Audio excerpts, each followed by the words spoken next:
เด้อพันข้าวปุ้นปลาเอาข้าวปุ้นใส่ก่อนนะที่แรกก็ปลาใส่แบบนี้ทุกคนก็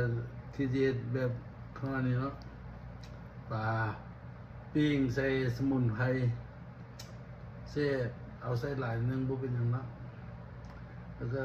หอมใส่เล่นใส่เล่น